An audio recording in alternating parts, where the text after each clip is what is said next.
18তম নিবন্ধন ভাইভায় উত্তীর্ণ হয়ে ষষ্ঠ গণবিজ্ঞপ্তিতে আবেদনের অপেক্ষায় আছি।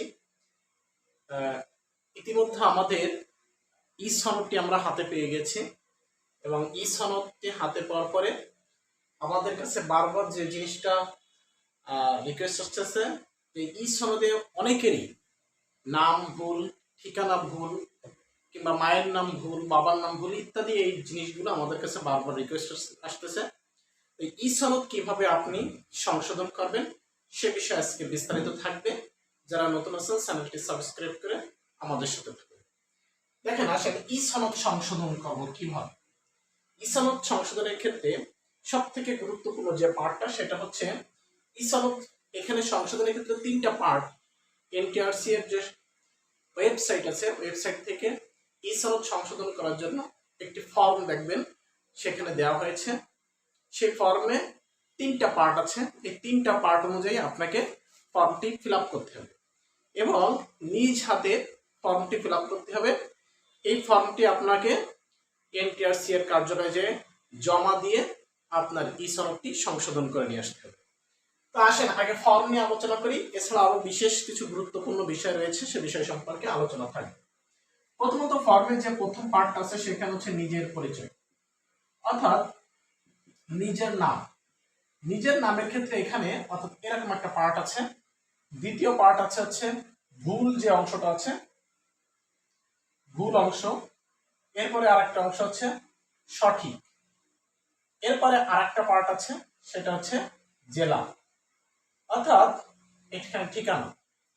এই নিজের নামের অংশের ক্ষেত্রে যদি আপনার নিজের নাম ভুল হয় কিংবা কোনো একটা বর্ণ লেটার যদি মিসিং থাকে কিংবা কোনো একটা নামের এক অংশ এসেছে আর এক অংশ আসেনি, সেক্ষেত্রে আপনাকে এখানে এই নিজের নামের এখানে প্রথমত হচ্ছে নিজের নামটা এটা, এরপরে ভুল যে অংশটা সেই অংশটা এখানে লিখবেন, যেটা ভুল হয়েছে ভুলটা লিখবেন, সঠিক যেটা হবে সেটা সঠিকটা এখানে লিখবেন। লেখার পরে আপনি সাবমিট করবেন। এক্ষেত্রে শুধু নিজের নাম না, এরপরে বাবার নাম যদি একই অবস্থা হয় এখানে বাবার নাম ভুল অংশটা লিখবেন, সঠিক অংশটা লিখবেন। এখানে কিন্তু সম্পূর্ণ পুরোপুরি লিখবেন।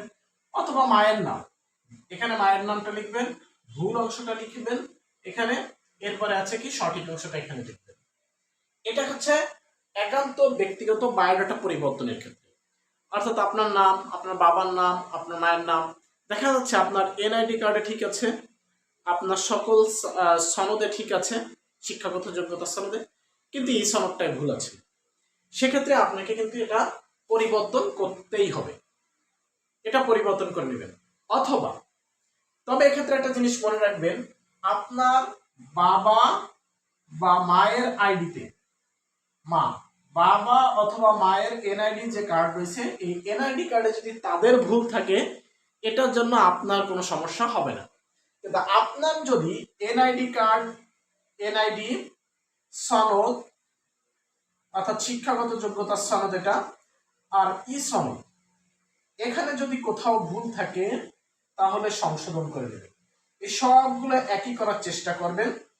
এই সনদের এনআইডিতে যেন সবকিছু ঠিক থাকে, সেই অনুযায়ী ই সনদে যদি আপনার ভুল আসে এটা সংশোধন করে নেবেন। এখন আপনার এনআইডি সনদ ই সনদ সব ঠিক আছে, কিন্তু বাবা মার এনআইডি কার্ড ভুল আছে, সেক্ষেত্রে আপনাকে এটা সংশোধন করার প্রয়োজন নাই। কিন্তু আপনার এনআইডিতে বাবা মার ঠিকানা একটা দেওয়া আছে কিংবা বাবা মার নাম একটা দেওয়া আছে, সনদে একটা দেওয়া আছে, ই সনদে আরেকটা আসছে, এক্ষেত্রে আপনাকে কিন্তু এখানে পরিবর্তন করতে হবে। এবার আসি দেখি নিজের জেলা বা ঠিকানা। নিজের জেলা বা ঠিকানা, এই নিজের জেলা বা ঠিকানার ক্ষেত্রেও বা নিজের পোস্ট অফিস বা নিজের গ্রাম, এখানেও যদি আপনার ভুল থাকে, আপনার এখন যেহেতু সুযোগ আছে মাত্র 100 টাকা ফি, আবেদন ফির মাধ্যমে আপনাকে এটা সংশোধনের সুযোগ আছে। যাদের এখানে ভুল আছে, বানান মিসিং আছে, বর্ণ মিসিং আছে, কিংবা এক অংশ এসেছে আর এক অংশ আসেনি, একাধিকবার এসেছে ঠিকানা, সেক্ষেত্রে এখন সুযোগ থাকলে আপনারা এটা পরিবর্তন করে নিতে পারবেন। তবে একটা বিষয় হচ্ছে আপনার এনআইডি কার্ডে জেলা একটা, ইউনিয়ন একটা, থানা একটা, ওয়ার্ড একটা, এটা আলাদা আলাদা দেওয়া, কিন্তু দেখা যাচ্ছে ই সনদে এসেছে সম্পূর্ণ আলাদা আলাদা, সম্পূর্ণ। অর্থাৎ আপনার এনআইডি কার্ডে যেটা ছিল সেটার সাথে ইসনদে কোনো ঠিকানা মিললে সেক্ষেত্রে অবশ্যই আপনি এটা পরিবর্তন করবেন। এক্ষেত্রে পরিবর্তনের নিয়ম হচ্ছে প্রথমে নিজেরটা লিখবেন, এখানে ঠিকানাটা লিখবেন, এরপরে এখানে বুকটা লিখবেন, এরপরে সঠিকটা লিখবেন হচ্ছে জেলার এখানে। ঠিক আছে, এভাবে নিজ হাতে এটা পূরণ করতে হবে, পূরণ করে সংশোধন করে নেবেন। এবার বিষয়টা হচ্ছে এটা তো সংশোধন করলাম, তবে আমার কথা হচ্ছে এনটিআরসি কিন্তু আপনাকে শুধু একটা সনদি দিবে আর নিয়োগটা দিবে, বাকি সব কার্যক্রম কিন্তু আপনাকে মাধ্যমিক শিক্ষা অধিদপ্তর থেকে করতে হবে। এখন অনেকের কিছু প্রশ্ন আছে, স্যার আমার এমডি আছে, পাশে একটা ডট ছিল, ডট নেই, ইত্যাদি রকম প্রশ্ন। এনআইডি কার্ডে এমডি পর একটা ডট আছে, কিন্তু সনদে এই ডটটা আসেনি। এরপরে অনেকের এমডি ছিল, এমডি নাই, এমডি এখন সনদে আসেনি। অনেকের মূল নাম সনদ এনআইডিতে একই আছে, কিন্তু সনদে এমডি সহ দেওয়া হয়েছে। বিষয়টা হচ্ছে এই যে সমস্যাগুলো, এই সমস্যাগুলো আপনার এখন কোনো মেজর সমস্যা না। এই সমস্যাগুলোর কারণে এখন আপনার নিয়োগপত্র কোথাও আটকাবে না, পুলিশ ভেরিফিকেশনও কোথাও আপনাকে আটকাবে না, এরপরে আপনার চাকরিটা পেতেও কোথাও কোনো সমস্যা হবে না। এমনকি আপনি চাকরি পাওয়ার পরে এমপিওভুক্ত হয়ে আপনার বেতন পেতেও আপনার কোনো সমস্যা হবে না। অর্থাৎ আপনি যখন বেতন তুলবেন, বেতন তুলতে গেলেও আপনাকে এই সকল সমস্যার কারণে কোনো ধরনের হ্যারাসমেন্টের শিকার হতে হবে।